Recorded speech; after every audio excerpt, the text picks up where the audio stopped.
हिंदुस्तान में या भारत में पिछले सैकड़ों वर्षों में ये जो जातियों का वर्गीकरण हुआ, जातियों का वर्गीकरण कभी हुआ होगा किसी समय विशेष में, शायद उस समय की जरूरत रही हो, समाज के बैलेंस को बनाए रखने के लिए, संतुलन को बनाए रखने के लिए किया होगा।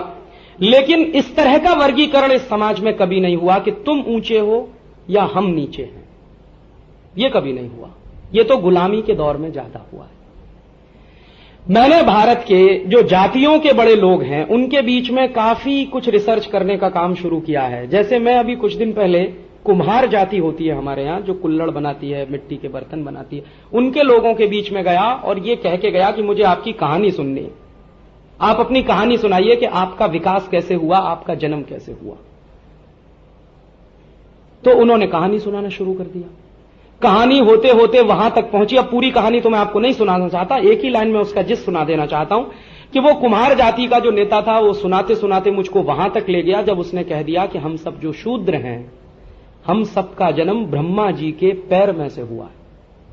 अभी वहां पहुंच गया वो। मैंने कहा भाई, अगर तुम्हारा जन्म ब्रह्मा जी के पैर में से हुआ है तो तुम नीचे कैसे हो गए? तो उसने कहा मैं तो कभी नहीं मानता कि मैं नीचा हूं।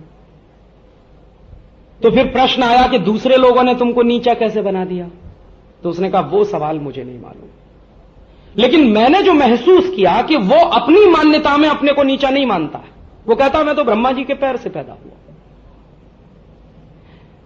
ऐसे ही इन लोगों से मैंने एक बार कहानी सुनी, क्षत्रिय लोगों से, तो उन्होंने कह दिया हम ब्रह्मा जी के हाथों से पैदा हुए। फिर वैश्य लोगों के एक बार समाज में मैं गया तो वो एक बहुत पुराने सज्जन ने कहा कि हम ब्रह्मा जी के शरीर के बीच के हिस्से में से आए हैं, माने चेस्ट और चेस्ट के आसपास। और ब्राह्मणों के पास गया तो उन्होंने कहा हम ब्रह्मा जी के सिर में से पैदा हुए। अभी मैंने सबसे एक ही बात पूछी कि सब ब्रह्मा जी में से ही पैदा क्यों हुए? कोई ब्रह्मा जी के पैर में से, कोई ब्रह्मा जी के हाथ में से, कोई ब्रह्मा जी के शरीर के बीच के हिस्से में से, कोई सिर में से। तो बाद में मुझे इसका जवाब खुद मिल गया, और जवाब यह मिला कि शरीर का कोई भी हिस्सा तो नीचा नहीं है और कोई भी हिस्सा तो ऊंचा नहीं है। पैर भी उतना ही महत्वपूर्ण है जितना सिर है, हाथ भी उतने ही महत्वपूर्ण है जितना मेरे शरीर का दूसरा हिस्सा है।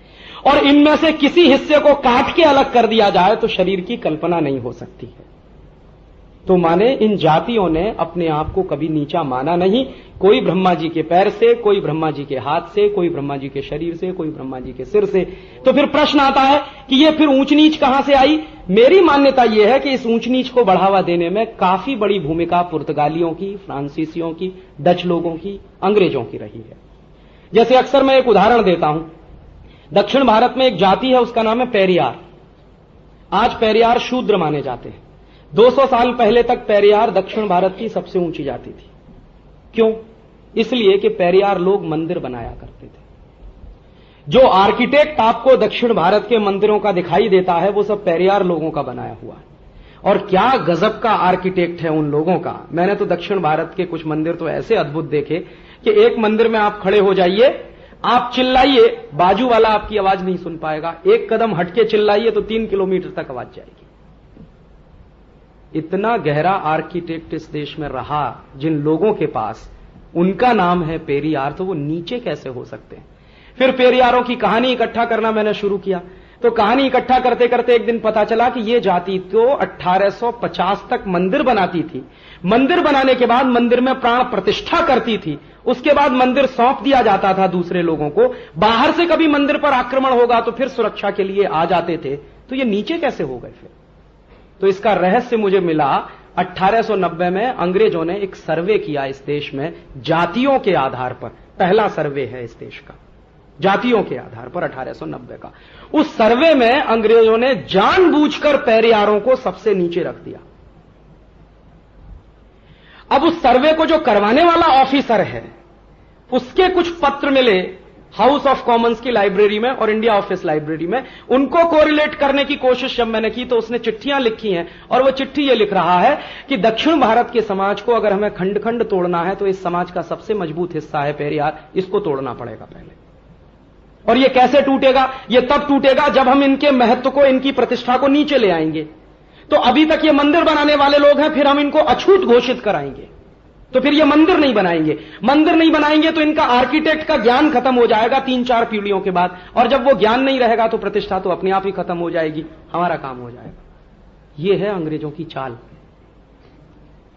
और उसके बाद पेरियारों को नीचे ले आया गया और उसके बाद उनको शूद्र घोषित कर दिया गया। बेचारे आज भी पेरियार उस इलाके में शूद्र माने जाते हैं। उनको मालूम नहीं है कि अंग्रेजों ने उनके साथ कितने भयानक खेल खेला। यह हिस्सा हिंदुस्तान के तभी तमाम दूसरे लोगों का। तो अभी सभ्यता का नवीनीकरण कैसे करें हम? मुझे ऐसा लगता है कि जिन लोगों की इज्जत और प्रतिष्ठा को नीचे लाया गया है, इनकी इज्जत और प्रतिष्ठा को अभी ऊंचा ले जाने की बात कहनी पड़ेगी।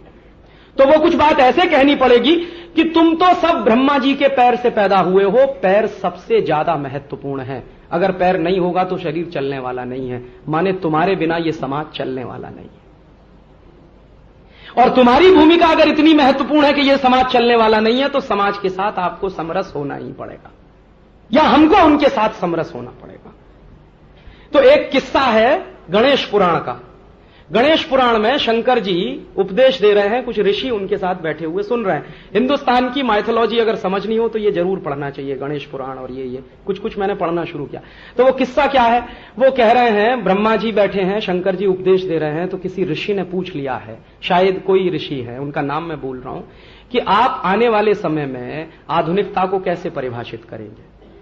तो कोई ऋषि है, वो कह रहे हैं, शंकर जी के बोलने से पहले कह रहे हैं कि मैं आने वाले समय में आधुनिकता को परिभाषित ऐसे करूंगा और मैं ये कहूंगा कि शूद्रों की जय हो।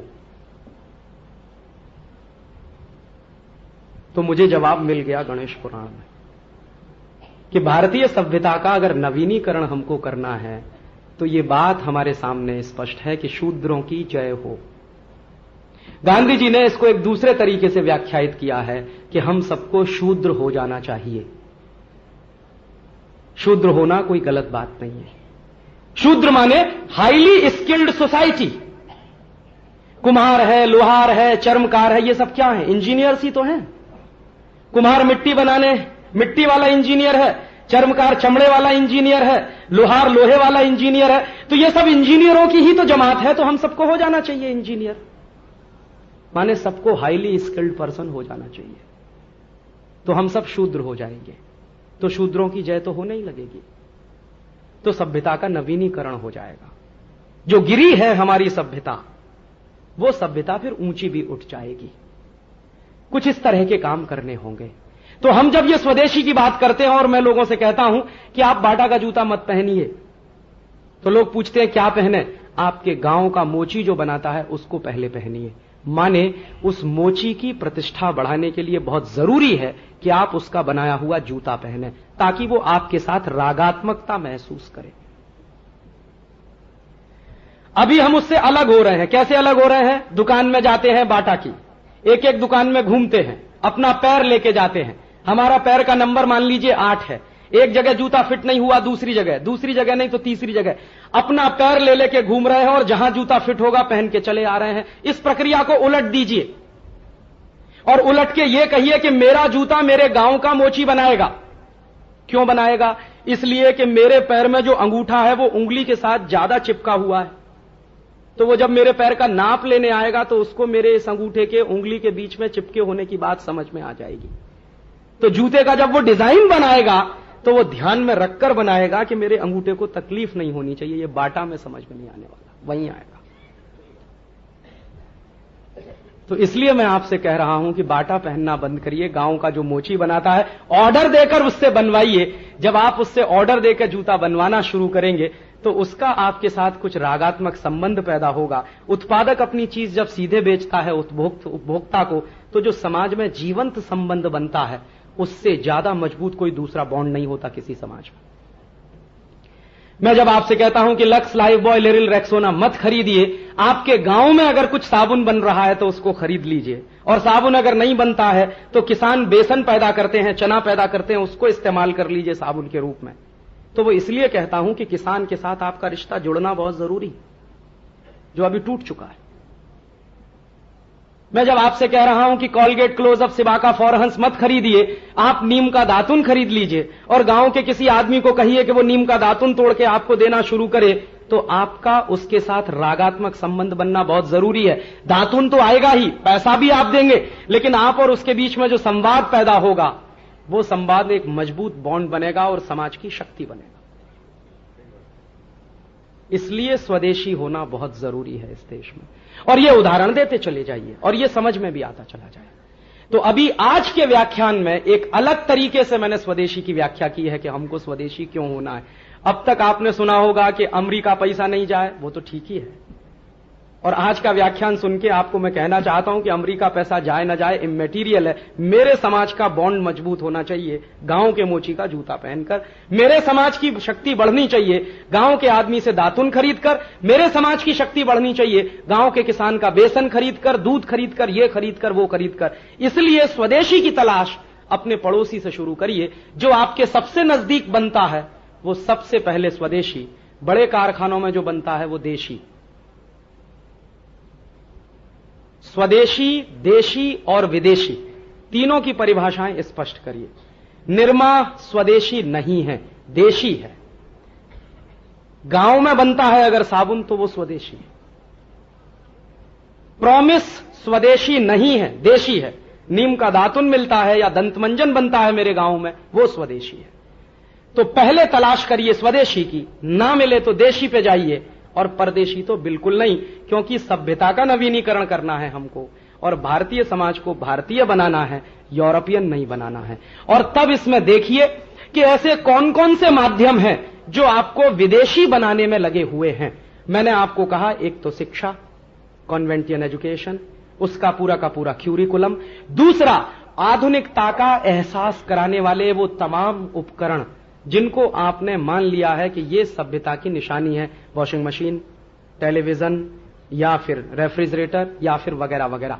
तब आप पूछेंगे, राजीव भाई आप हमको आधुनिक नहीं बनने देना चाहते? मैं जरूर चाहता हूं कि आप आधुनिक बने, लेकिन आधुनिकता की परिभाषा बदलिए। यूरोपियन होना, अमेरिकन होना आधुनिक नहीं है। माने हम यूरोप जैसे हो जाएं, अमेरिका जैसे हो जाएं, ये आधुनिक होना नहीं है। हम भारत में रहते हुए आधुनिक कैसे बने, ये सोचने की कोशिश